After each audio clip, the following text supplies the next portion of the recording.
En la pasada fiesta de San Valentín me encontré con algunas páginas católicas, algunos sitios en redes sociales de noviazgo católico en español, y me encontré con noticias muy buenas, con noticias muy bonitas, ¿no? En los días previos e inmediatamente posteriores a la fiesta de San Valentín, ¿no?, que el 2021 cayó en un domingo, publicaron los testimonios de muchas parejas de novios que estaban realmente viviendo un auténtico noviazgo católico, ¿no? Es decir, que habían llevado al noviazgo después un momento de discernimiento, después de encontrar que había una profunda sintonía en la fe, ¿no? Normalmente son personas que son muy activas en la pastoral, en el movimiento Provida, en el servicio a la iglesia, y se encontraban en este ámbito común. El primer paso fue el de una auténtica amistad, ¿no? Y luego fue un proceso muy consciente, muy deliberado, de decir, bueno, vamos a entrar a un noviazgo católico.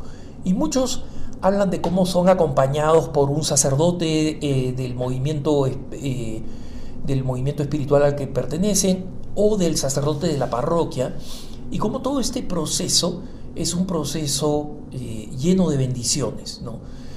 Y cómo algunos lo dicen explícitamente, otros lo implican, ¿no?, cuando dicen que están viviendo este noviazgo de acuerdo al plan de Dios, de acuerdo a las enseñanzas de la iglesia. Están enseñando que viven también y que luchan por vivir la pureza y la castidad previa al matrimonio. Entonces, todos estos ejemplos son muy buenos, ¿no? Y esto quiere decir que el matrimonio, que el noviazgo católico está vivo y está bien, ¿no? Y estas cosas son importantes, estas cosas son fundamentales. ¿Por qué? Porque eso quiere decir que vamos a tener familias en el futuro que son familias católicas, ¿no?, que van a ser buenos padres, que van a tener mucho que dar a sus hijos, que van a dar un buen testimonio, y básicamente esas familias son las que van a conservar a la iglesia viva, porque sabemos que cuando el catolicismo se toma simplemente como un fenómeno cultural, ¿no?, y no como la fe verdadera que aspira a cambiar personalmente para seguir a Jesucristo de manera íntima y personal, y para aplicar sus enseñanzas en la caridad y en la construcción de un mundo justo, el número de católicos va a ser un número que va a ir disminuyendo. Ya lo hemos visto, va a seguir siendo así, ¿no? Y en consecuencia esto va a ser el catolicismo va a ir convirtiéndose en una cierta minoría. Lo he dicho antes, lo seguiré diciendo, pero como decía el teólogo Joseph Ratzinger, el que después fue el Papa Benedicto XVI, nosotros tenemos un momento en el que ser minoría no significa haber sido desplazado de la construcción de una sociedad y de una cultura más reconciliada y justa, ¿no?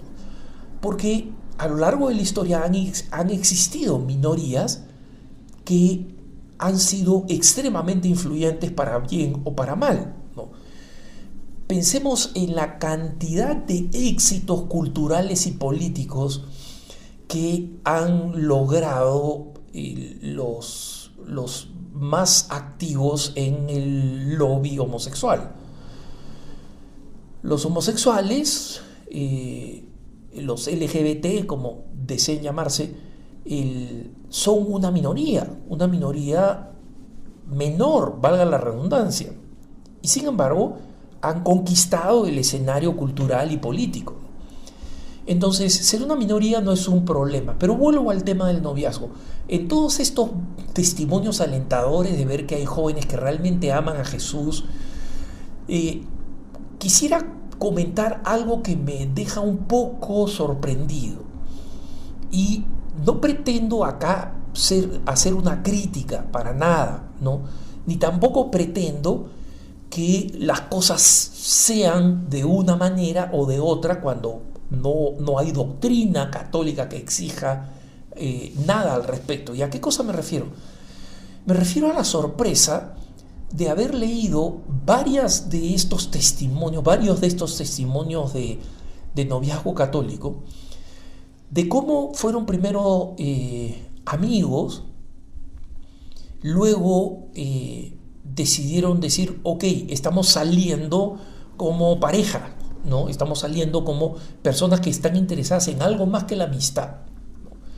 Entonces esa es una nueva fase de discernimiento, ¿no? La primera fue la amistad, luego esta fase vamos a ver si estamos para más, y luego viene la fase del noviazgo, donde decimos sí, nos vamos a casar, vamos a ser el uno para el otro, ¿no?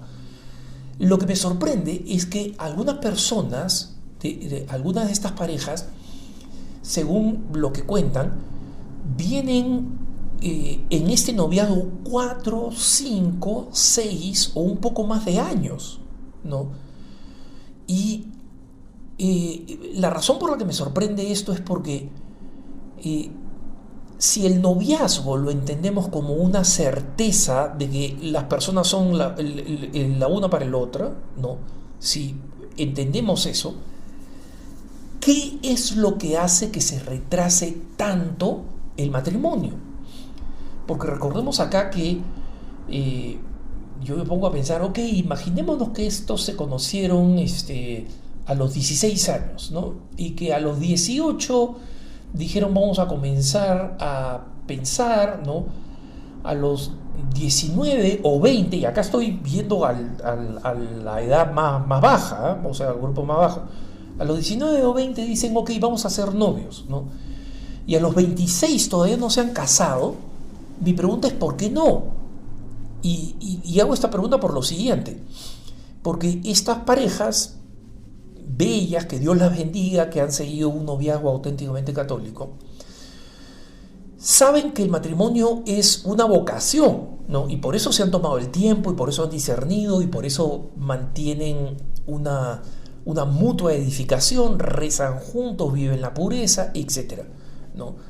Entonces, si esto es así, ¿no? Si ellos saben que es una vocación, es decir, no creen como cree el mundo que el matrimonio o el vivir juntos es como una situación de defecto, digamos, de default en la que todo el mundo debe caer, sino que realmente lo piensan como una vocación.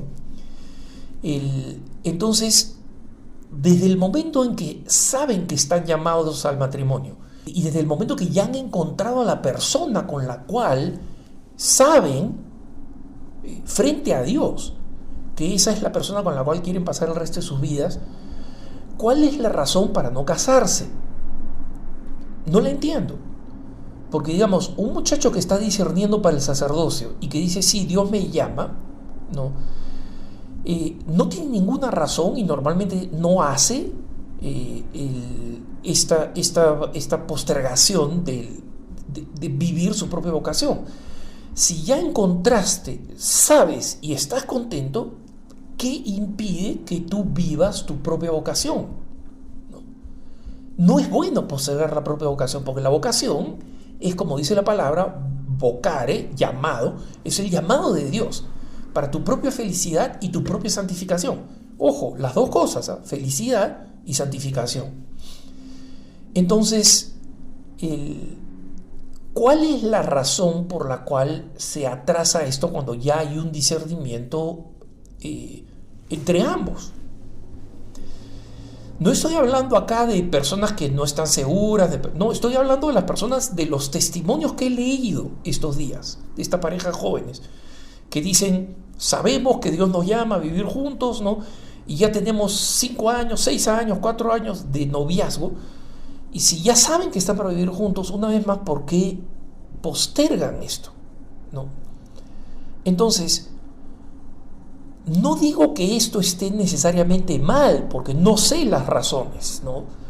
Las razones pueden ser que están tienen un miembro de la familia extremadamente enfermo y no pueden por ahora pensar en algo que vaya más allá de atender a esta persona extremadamente enferma. Y pueden haber otras múltiples razones que no me vienen a la cabeza, ¿no? Simplemente no tengo la imaginación para hacerlo, donde esto puede ser necesario. Por eso no pretendo hacer un juicio. Pero sí puedo decir lo siguiente, hermanos. Una persona que ya ha descubierto su vocación, ya ha descubierto con quién vivirla y cómo vivirla, hace mal cuando la pospone por razones que no son proporcionales a la importancia de la vocación. Si decimos, mira, no nos casamos porque todavía, porque queremos poder pagar una casa, ¿no? Y esa casa se va alejando cada vez más del horizonte o sigue a la misma distancia, cuando digas ya al final, me caso a pesar de que ya no tengo la casa, ¿por qué no pudiste hacer esos 5 años o 6 años atrás cuando ya sabías que esa era la persona con la que te tenías que casar? ¿Por qué pones en riesgo el tiempo de tu salvación? Pues no todos por más que seamos jóvenes, por más que sean jóvenes, no tengo cómo incluirme, pero por más que sean jóvenes, ¿por qué poner en riesgo la propia felicidad y la propia salvación? Porque nadie tiene la vida asegurada, ¿no? Y ¿por qué pensar que si Dios te llama, es decir, si tienes la certeza de que Dios te llama? Entonces, acá no estoy hablando de alguien que cree que esta persona, que este novio, que esta novia podría ser la persona adecuada. No. Estoy hablando de los casos que he leído donde dicen, esta es la persona y así estamos viviendo la pureza y la oración. Ok, ¿por qué no casarse? Una vez más, no tenemos el tiempo de toda la eternidad, como decía San Agustín, ¿no? Cuando alguien decía, Dios me ha condenado, he pecado, y San Agustín le decía, no temas, porque Dios te perdona, ¿no? Dios ha puesto a tu alcance su perdón. No importa cuánto has pecado, Dios, si te arrepientes, pone al alcance su perdón. Y este hombre le dijo, gracias, me arrepentiré mañana. Y San Agustín le dijo, cuidado, Dios te ha prometido su perdón, pero no te ha prometido el mañana. ¿Y eso qué cosa significa? Que los católicos no podemos postergar las cosas que no son postergables. Hay muchas cosas que lo son, pero otras no. Si yo conozco mi vocación, si yo ya sé, en el caso de la vocación al matrimonio, cuál es la persona con la que me tengo que casar, pues cuando no hemos encontrado a esa persona, tenemos que seguir en manos de Dios. Pero también cuando ya hemos encontrado nuestra vocación, tenemos que seguir en manos de Dios. Y hay un problema estadístico también, hermanos. Recuerden ustedes, no hay un solo país de los nuestros donde el crecimiento poblacional está siendo negativo actualmente. Y ese va a ser un problema para las instituciones católicas, que no van a tener suficientes católicos para mantenerlas. Las iglesias van a ser demasiadas para los católicos que queden, ¿no? Entre los que se van y los católicos que tienen pocos hijos. Entonces, si eso es lo que Dios quiere de la iglesia, esta tremenda disminución está bien, pero eso no significa que lo quiera de tu propia pareja. Tú estás postergando tus años fértiles que Dios te ha dado para que finalmente no puedas tener los hijos que Dios desea para ti, simplemente porque por una múltiple cantidad de razones no estás viviendo tu vocación cuando ya sabes cuál es. Eso no es bueno, y es lo único que quiero decir, que no es bueno. Que pueden haber razones legítimas. No quiero que alguien que tiene razones legítimas para posponer su matrimonio se sienta ofendido u ofendida por lo que estoy diciendo. No. Pero lo que digo es, hermano, hermana, si ya son novios, si ya tienen varios años de novio y no hay razones graves, no hay ninguna razón para no casarse. No hay ninguna razón para no casarse. No hay razón para posponer el plan de Dios. Que tengas un buen día.